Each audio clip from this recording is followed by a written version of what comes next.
Hi, good morning. The message from the ancient India, the message from all spiritual masters is that it is not the birthright of Paramahamsa Yogananda or Vivekananda or Jesus Christ to be so. It is yours and my birthright too. But just as you read just now, that you have to make the effort. And that is what is the message that you have over here in the IB. You have to make the effort. You have to concentrate. We keep thinking, we'll start someday, maybe later. Right now, so many things are happening. I don't know how to create the balance.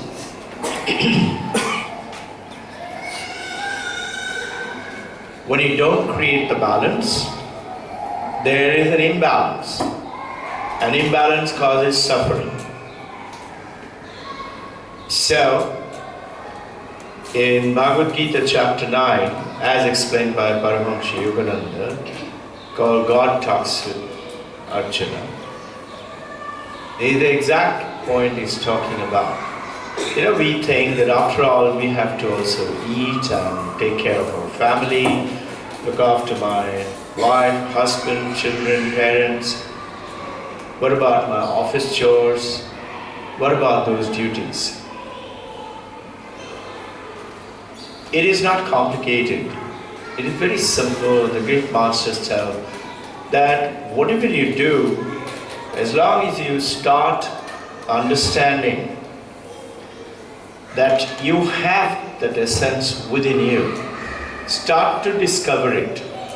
Like say as the children are growing up from tiny babies to as they're growing up, they start to discover what, let's say, if you put a baby in that little parapet, which is about 2.5, 3 feet high, put the baby there, baby is not going to jump.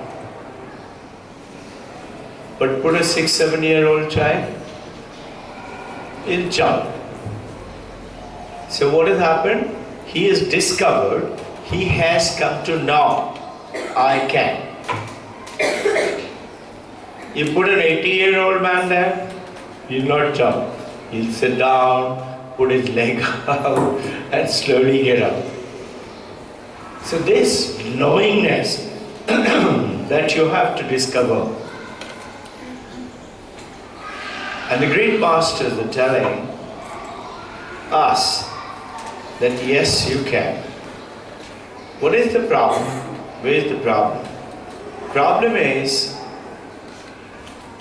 that we think that if I don't do this, how will I survive? After all, I got those duties. I have to take care of my parent, my children, my family, my life insurance. That is where the mistakes are coming in.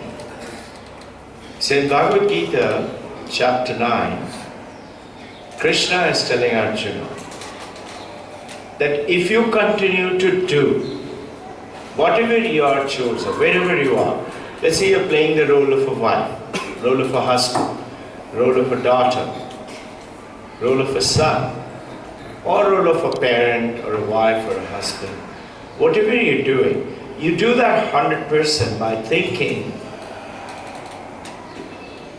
that I am doing it not for this person, but I'm doing it for God who is in this person. Let's say you've got a copper vase or a copper, this people like to drink from a copper jug. When you bought it, it was brand new, shiny, brilliant. And soon enough, in 2-3 days' time, it starts to look dull. Now you touch it to drink the water. Now if you're doing by seeing that supreme presence of the infinite world around. Feel the presence in that copper vase too. You would clean it, no? So that cleaning work, the moment it starts shining, you've done your work at that moment. You're taking a class. At that point of time, you take the class with your 100%. Because that is where, right now, I have been placed to do that work. Why are some of us having a terrible friend, or a brother or a sister, or a husband or a wife, or sometimes a terrible boss, or a juniors, or maybe a maidservant who just doesn't want to do that? Why is it placed with you? If you can start to see that presence in that person who's so-called, as far as you're concerned, incompetent, or competency level is not as you would expect. Why is this person with you, or that object, or that car that you're driving frequently has a flat? You're supposed to take care of that and consider nothing in this universe is without the presence of the Supreme. Where is the problem? Problem comes in because we live in this world of sensuality. We perceive the world with the data that we receive from our 5 senses. But notice the higher things of the world are beyond the senses. Like, can you touch somebody else's compassion with your hand? Can you see it with your eyes? Or let's say loyalty to the country. Can you touch somebody else's love for you? You may see some of those examples of the expression of the love. But is that it? It is not so. Let's say this sunlight outside.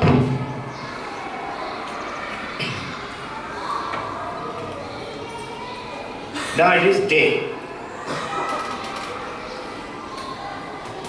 Think for a second. Can you see sunlight? What kind of a question is this? What's wrong with Dr. Ghosh? If you look carefully, you can't see sunlight. You can't. You may see the expression of the sunlight, sometime a little percentage of it, when there is a nice little cloud and there are some rays passing through, or you see through the break of the cloud, one little patch of light is strong, shining somewhere. That's a tiny bit. Then, what is it you're seeing? You're not seeing the sunlight, you're seeing the objects which are lit by the sunlight. Supposing there was total darkness, like an eclipse, or let's say you come down to any one of the office, there is no light and it is dark night. What is darkness? Is absence of light. If there is no light, can you see something? You can't see, because the light is not shining upon it. Now, similarly, you're hearing me, you can listen to me. You are watching me with your eyes, you can hear me with your ears. I mean, notice some of your children in the classroom. They're looking at you, they're nodding their head, but their mind is somewhere else. And they're not listening to you, or listening to you sporadically, little bit. Like sunlight sporadically. What is then seeing me or hearing me? Try and remember the examples we had talked about it earlier. Is what you're seeing or perceiving or hearing is because you are conscious. If you were unconscious, if you were in coma, if you were in deep sleep, you cannot hear me, see me, or feel the presence of me. Suppose you are in deep sleep, somebody comes and lay down next to you. You won't even know. So, what is the simile here? Simile is that you cannot perceive your own consciousness. You're not conscious of your consciousness. You're not conscious of the sunlight. But when you start to become conscious, as the great masters are telling us, you suddenly become conscious of the God in everything around and within yourself. Call it God, call it by any name, or call it by, scientists call it Supreme Unified Field. That is what you're perceiving now. And if you do not do in this life, you're going to carry on doing it again and again till you do. And by the divine law, everybody will, eventually. Even if you're not making any effort, you will still continue to progress. Why? Because that's nature's law. That's God's law. Everybody will change. But as per ancient Vedanta, it takes 4 million births for you and me to reach that state. So somebody asked Paramahamsa Yogananda, Guruji, why don't you pray for me? He says, what has happened? Sir, my husband is very sick. The Paramahamsa Yogananda said, why don't you pray? Your prayer is as powerful.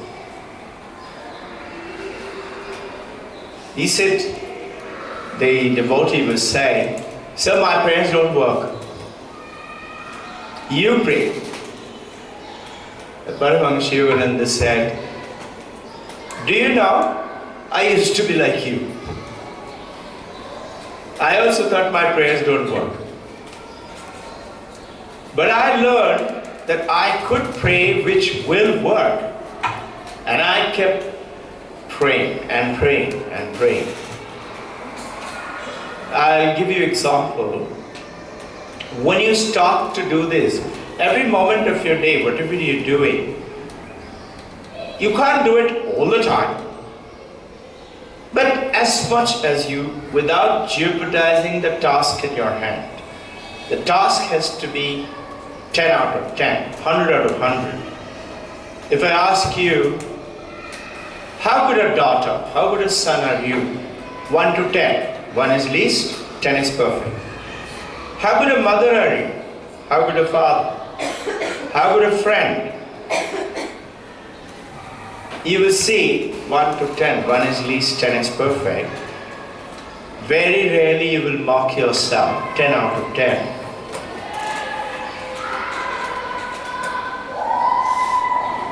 You will mock yourself 5, 6, 7, 8, but not 10.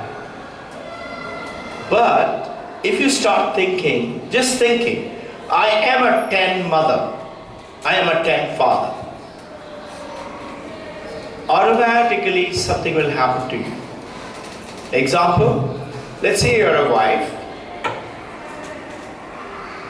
or a husband waiting to go out for a pre-scheduled marriage celebration today, or a party from your office scheduled at 8 o'clock. Everybody is gathering in a 5-star hotel.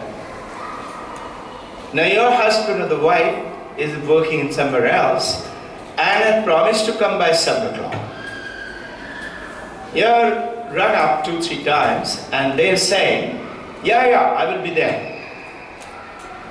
I'm just going to leave. 8 o'clock, 8:30, 8:45, children are saying, what, Papa, what, Mama, where, Mommy, where, Daddy? She'll just come, he'll just come. 9, 9:30, 10 o'clock, and suddenly the sheepish wife or the husband walks in.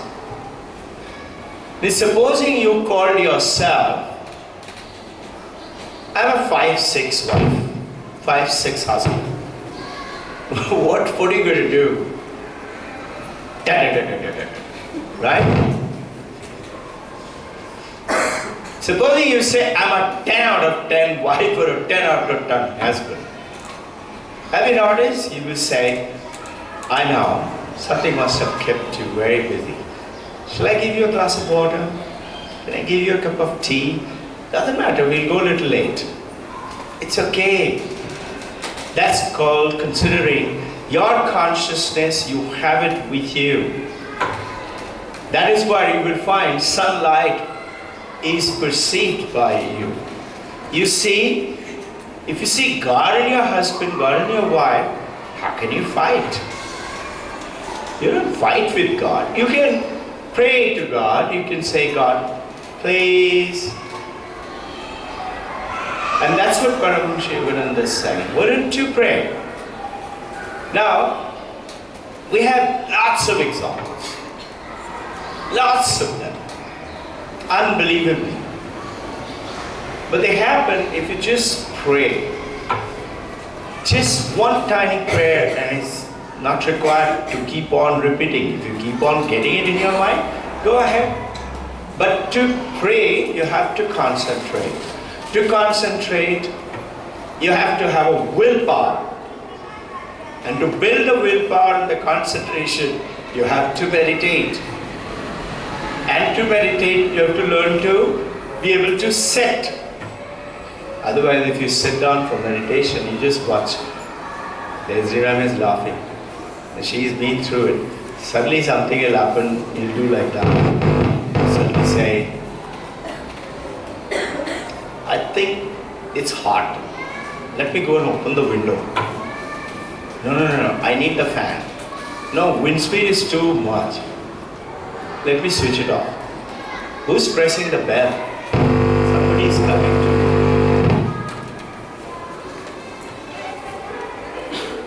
So what is it? Lack of concentration, lack of willpower. But notice, supposing you're a mother and you're feeding a baby. Doesn't matter if somebody presses the bell. Now you're feeding a baby. Or let's say you got 5 minutes to leave for a party and you are hurrying up to dress up. What will you do? You'll ask your wife or husband, see, somebody is pressing the bell, go and see who is it. But you're not going to stop doing what you're doing. Now this concentration is on the materially 5 sensual objects which is taking you out. I'll give you one example. There was, we have 5 brothers and a sister.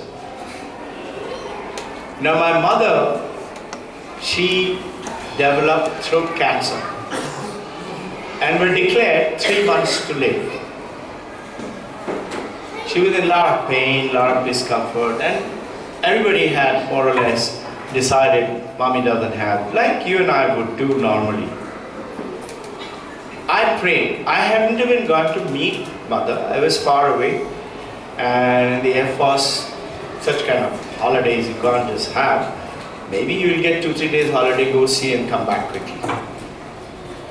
I got a message, you tell her to have a little bit of carrot every day along with Ganga Pani. Now it sounds weird, no? Throat cancer, carrot with the Ganga Pani, what's going to happen? My mother also said, listen, I can't eat. And you forget all that, let me die peacefully. I said, okay mother, you die peacefully, but can you eat it and then die? She said, no, I'm not going to do anything. I left at it. In my meditation, I got a message, ask her like this. So I asked her, I said, see, she's a devotee of Ramakrishna Paramahansa, and Shardama, Holy Mother was her guru. I said, supposing from Shardama, the mother comes, if you call her, we used to call them, they used to come to our house. I said, if you call her, and if she says it's okay to eat and drink that water, would you do that? Because I had no doubts, if you do this, it will be okay. Sounds weird, but I have that faith. So what did Jesus Christ says? Which is also from Vedanta. He says, as thy faith goes, so shall it be. As you believe, that is what is going to happen to you. So, it so happened, mother came from the Shardhamat ashram, and when she heard from my mother, this is what my fourth son is asking me to do, she said, why don't you do it? It will take maybe 2, 3, 5 minutes. Doesn't matter. Let him be happy. She said, okay. And then she said, along with this, why don't you make a trip to Kamarpukur? Kamarpukur is where Paramahansa Yogananda was, Paramahansa Ramakrishna was born. So why don't you go visit there? And there's a pond in which he used to take bath. It's a very pure water. Why don't you take a bath over there? That will also help. So she was not in a very good condition, but my two brothers, elder brother and second brother, they all made an arrangement. They went down. When they went there, the water was only knee deep, old pond. No? And the Pandit there said you have to immerse your whole body. And you can't take bath with clothes on. You have to take bath without clothes. And it was a hell of a thing. Mummy said, how am I going to do it? Open pond, there is no covers. So my brother said, it's okay, we will put a sari all around you. We will not look, you take a bath. So mother did that and came back. She had started taking that carrot in the water. About 6-7 days later after that visit, and may have been 7-10 days later, exact dates and time I don't recollect, we had shifted our house right opposite to the cancer hospital for convenience of the doctors visiting. And we had continued to pray, not too much, just pray and believe it's going to happen. Just like a baby cries and baby knows mommy is going to come with the milk. Yeah? The doctor from that cancer hospital came down. She used to come and visit mother 2-3 times a week to see how can I reduce the pain and things like that. He did some checking up and he said, I need to take again some tissue culture to know what's the latest status. Mother objected. He said, enough of pain, I don't want you to cut my throat anymore. He said, no, it has to be done. Brothers tried to object. He said, no, it has to be done, it's very important. So obviously they had no choice. He took the culture. 3 days later he came back and he says, I can't explain it. He said, what? He said, your mother doesn't have any cancer. Can you believe? Well, that's the power of your prayer. If you pray, there is a beautiful preacher, Gloria and Olsen. You can, through iTunes, you can hear them. Shadamam loves to hear them. We listen to every day on spiritual talks of Vedanta, of such kind of things. So he's talking about a story which happened in his life. They were driving back. There a preacher, they found somebody has hit somebody in the car and the man is totally unconscious and like about to die. So when they reached, they found a person, simple clothed person is sitting down there. This happened in America. Sitting down there and praying. So he said, we also went and sat down and joined in prayers. And you'll be surprised that that man continued to live and living a very good life. So what you call miracle is what you cannot explain.